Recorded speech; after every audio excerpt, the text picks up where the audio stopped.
इनेलो नेता अभय चौटाला लड़ेंगे लोकसभा चुनाव। एक और बड़ी जानकारी आपको दे दें, कुरुक्षेत्र लोकसभा सीट से लड़ेंगे लोकसभा चुनाव। और बड़ी जानकारी है इस वक्त की, इनेलो ने अभय चौटाला के नाम की घोषणा कर दी है। इनेलो राष्ट्रीय उप प्रधान प्रकाश भारती ने इस बात की जानकारी दी है।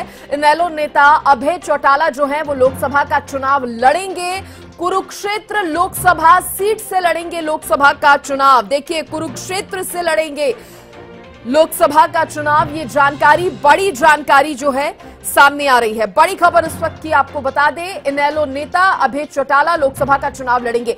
और इस पर ज्यादा बातचीत करने के लिए हरियाणा न्यूज के पॉलिटिकल एडिटर अमित भी मेरे साथ लगातार बने हुए हैं। अमित, एक तरफ बीजेपी तमाम प्रयास कर रही है कि सब कुछ ठीक हो जाए, तैयारियों को आगे बढ़ाया जाए, दूसरी तरफ कुरुक्षेत्र से लोकसभा चुनाव लड़ने का ऐलान इनेलो नेता अभय चौटाला ने कर दिया है, उनकी पार्टी की तरफ से कर दिया गया है। अमित जी बिल्कुल सृष्टि, यह महत्वपूर्ण समाचार है हरियाणा की राजनीति के दृष्टि से कि अभय सिंह चौटाला देखिए इनेलो नेता है और अभी हरियाणा विधानसभा में एकमात्र विधायक हैं वे इनेलो के, और उनके नाम का ऐलान प्रकाश भारती हैं, इनेलो के राष्ट्रीय उपाध्यक्ष हैं, उनकी ओर से किया गया है। तो ऐसे में वे चुनाव मैदान में उतर रहे हैं तो कुरुक्षेत्र की धरती पर एक अलग तरह का ही महाभारत नजर आएगा, और जो सियासी महाभारत होगा, और उसमें पहले से ही आम आदमी पार्टी के सुशील गुप्ता उतरे हुए हैं। और सुशील गुप्ता वैश्य समाज से आते हैं, अग्रवाल समाज से आते हैं। ठीक है अमित, आपको रोक रही हूँ क्योंकि इस बीच कुरुक्षेत्र से मेरे सहयोगी गगन सांगर भी मेरे साथ जुड़ गए हैं। गगन, कुरुक्षेत्र की सीट पर घमासान की बात अमित भी कर रहे थे, और जिस तरह से अभय चौटाला ने यहां पर, उनकी पार्टी ने साफ कर दिया है कुरुक्षेत्र से लोकसभा सीट पर लड़ेंगे अभय चौटाला, और क्या जानकारी गगन? बिल्कुल सृष्टि, बात की जाए तो जिस तरह से अभी एनएलओ के उप प्रधान प्रकाश भारती के द्वारा जो है जानकारी दी गई है कि एनएलओ के राष्ट्रीय प्रधान अभय सिंह चौटाला जो है कुरुक्षेत्र लोकसभा से चुनाव लड़ेंगे, तो कहीं ना कहीं एक बहुत ही कुरुक्षेत्र एक हॉट सीट बन चुकी है, क्योंकि इंडिया गठबंधन के तहत आम आदमी पार्टी के प्रदेश अध्यक्ष सुशील गुप्ता अभी उन्होंने उतार दिए हैं, और दूसरी तरफ एनएलओ के अभय सिंह चौटाला आ चुके हैं। तो काफी रोमांचक जो है रहने वाले हैं लोकसभा कुरुक्षेत्र। और देखिए, बात की जाए तो पिछले दो प्लानों की, तो जो बीजेपी का यहाँ पर काफी गढ़ जो है माना जा रहा है, क्योंकि यहाँ से अभी जिस तरह से नायब सिंह सैनी जो हरियाणा के मुख्यमंत्री हैं, वो यहाँ से तकरीबन 3.5 लाख वोटों से जो है 2019 के लोकसभा चुनाव में विजयी रहे थे, और अब हरियाणा के मुख्यमंत्री भी जो है बन चुके हैं। काफी तकड़ा मुकाबला जो आपकी बार रहने वाला है। आम आदमी पार्टी के सुशील गुप्ता एक तरफ है इंडिया गठबंधन के तहत, और दूसरी तरफ अभय सिंह चौटाला। अभय सिंह चौटाला कितनी कड़ी फाइट दे सकते हैं गगन इस सीट पर? देखिए, अभी ऐसा कुछ लगाया नहीं जा सकता कि किस तरह की फाइट होगी, लेकिन मुकाबला बड़ा ही रोचक रहने वाला है, क्योंकि बीजेपी का गढ़ जो है कुरुक्षेत्र लोकसभा जो है माना जाता है। देखिए, 2019 के चुनाव में मैं जिस तरह से बता रहा हूं कि 3.5 लाख वोटों से जो है नायब सिंह सैनी यहाँ से जो जीते थे, और बीजेपी का गढ़ माना जाता है। एक तरफ इंडिया गठबंधन कांग्रेस और आम आदमी पार्टी इकट्ठा है, दूसरी तरफ एनएलओ के राष्ट्रीय प्रधान जो है अभय सिंह चौटाला आ जाते हैं, क्योंकि एकमात्र वो विधानसभा से वही एक विधायक है उनकी पार्टी से, और दूसरी तरफ अभी बीजेपी पार्टी से उम्मीदवार अभी आना बाकी है। तो काफी रोमांचक जो है हॉट सीट जो है कुरुक्षेत्र लोकसभा जो है बन चुकी है। लोगों का भी कहना है कि काफी, देखिए आम जनता से अभी बातचीत हुई है तो उनका कहना है काफी कड़ा मुकाबला जो है अब की बार कुरुक्षेत्र लोकसभा से जो है रहने वाला है। जी बिल्कुल, कुरुक्षेत्र से आपने बीजेपी के उम्मीदवार का भी जिक्र किया, अभी इंतजार बरकरार है। गगन, ऐसे में क्या अटकलें लगाई जा रही है, कौन सा वो नाम है जो सामने आ सकता है कुरुक्षेत्र से? और इस बीच भारतीय जनता पार्टी की अगर हम बात करें, क्योंकि Bharatiya Janata party BJP, Haryana BJP जो है अभी वो इस चीज में भी उलझी हुई है कि मंत्रिमंडल विस्तार हो जाए, विभागों के बंटवारे हो जाए। दूसरी तरफ ये भी बात है कि उम्मीदवारों की जो सूची है, बाकी के उम्मीदवारों की, वो भी जल्द से जल्द जारी करनी है। पेच कुरुक्षेत्र पर भी फंसेगा गगन?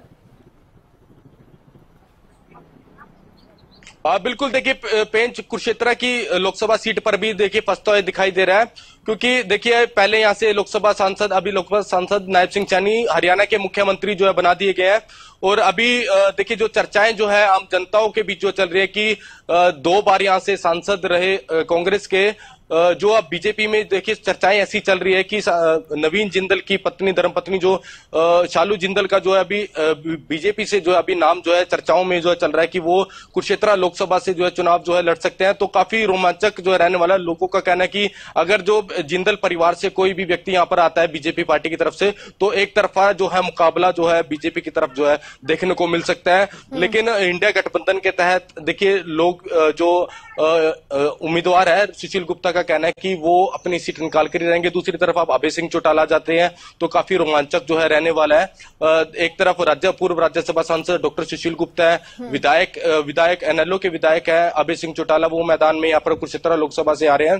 तो और तीसरी तरफ बात की जाए तो जिस तरह से जिंदल परिवार का देखिए जिक्र हो रहा है कि कुरुक्षेत्र लोकसभा से बीजेपी से वो ऐसी चर्चाएं जो है लगातार चल रही है कि वो टिकट लेकर आ सकते हैं। तो लोगों का यही रुझान दिखाई दे रहा है कि जिंदल परिवार यहां से देखिए बीजेपी पार्टी से जीतता हुआ दिखाई देगा।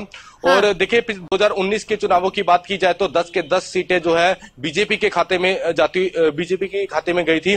और अब भी ऐसा माना जा रहा है कि अगर जो कुरुक्षेत्र लोकसभा से जिंदल परिवार से कोई भी बीजेपी पार्टी की तरफ से जो है चुनाव लड़ता है तो साफ तौर पर जो है बीजेपी पार्टी यहां से जीतती हुई दिखाई देगी। चलिए अमित से भी थोड़ी और जानकारी इस पर ले लेते हैं। अमित की सृष्टि, अगर हरियाणा की बात करें तो न केवल माथापच्ची कांग्रेस में चल रही है, साथ साथ भारतीय जनता पार्टी में भी चल रही है। क्योंकि देखिए 6 सीटों का ऐलान, जो 6 टिकटों का ऐलान भारतीय जनता पार्टी ने अपनी दूसरी सूची में हरियाणा के लिए किया था, लेकिन उसमें 4 सीटें बाकी रह गई थी। उसमें कुरुक्षेत्र भी है और साथ साथ सोनीपत, रोहतक और हिसार है। तो ऐसे में कुरुक्षेत्र के लिए एक मजबूत उम्मीदवार की तलाश भारतीय जनता पार्टी को भी है। और ऐसा कि अभी जो हमारे संवाददाता गगन सेंगर बता रहे थे कि कितने नाम चर्चा में है, तो ऐसे में सबसे ज्यादा चर्चा में जो नाम है वो नवीन जिंदल और उनकी पत्नी शालू जिंदल का है। क्योंकि नवीन जिंदल पहले हालांकि कांग्रेस से जो है वो यहाँ से चुनाव लड़े थे और वो प्रतिनिधित्व कर चुके हैं कुरुक्षेत्र का लोकसभा में। लेकिन अब देखने वाली बात है कि भारतीय जनता पार्टी में वो शामिल होते हैं या उनकी पत्नी आती है और वो पत्नी चुनाव मैदान में उतरती है। तो अभी इसी पे ये कयास चल रहे हैं कि कौन सा उम्मीदवार सुटेबल रहेगा। क्योंकि जैसा कि देखिए नायब सिंह सैनी 3.5 लाख वोटों के अंतर से जीते थे यहाँ से, तो मजबूत सीट तो रही है। और उससे पहले 2019 में रामकुमार सैनी यहाँ से चुनाव जीते थे, लेकिन वो उनकी अपनी नाराजगी रही और वो अलग उन्होंने अपनी पार्टी बना ली। लेकिन उसके बाद अब की बात करें तो सबसे महत्वपूर्ण बात यही है कि अगर नवीन जिंदल आते हैं तो वो निश्चित रूप से यहाँ से उम्मीदवार हो सकते हैं। और वैसे भी जातीय समीकरण संतुलन बनाए रखने के लिए एक वैसे उम्मीदवार को चुनाव मैदान में उतारने की चाहत बीजेपी हाईकमान की है। और नवीन जिंदल देखिए उनका बड़ा नाम तो है ही, उद्योगपति है और हालांकि कई विवादों से भी उनका नाता पहले जुड़ चुका था और कुरुक्षेत्र में भी उन्हें लोगों ने नकारा भी था। लेकिन अब भाजपा में नई पार्टी में नए रूप में उनकी वो आते हैं या उनकी पत्नी आती है, ये देखने वाली बात होगी। लेकिन मंथन जरूर चल रहा है, उनके नाम पर भी चर्चाएं जरूर चल रही है। अब अभय सिंह चौटाला के उतरने से और सुशील गुप्ता के मुकाबले में आने से तो यहाँ का भी मुकाबला दिलचस्पी भरा रहेगा और किसी को भी कमजोर नहीं माना जाता। जो चुनाव मैदान में उतरे हुए उम्मीदवार होते हैं वो सभी अपने स्तर पर मजबूत होते हैं। जी सृष्टि, ठीक है आप बने रहिए अमित। मैं सीधे अब गगन का ही रुख कर लेती हूँ। गगन, क्योंकि जिस तरह से अमित ने भी कहा, जो नाम जो भी पार्टी जो है बीजेपी की तरफ की अगर बात की जाए, बीजेपी जो भी देगी सियासी समीकरण साधने की, जातिगत समीकरण साधने की पूरी कोशिश होगी।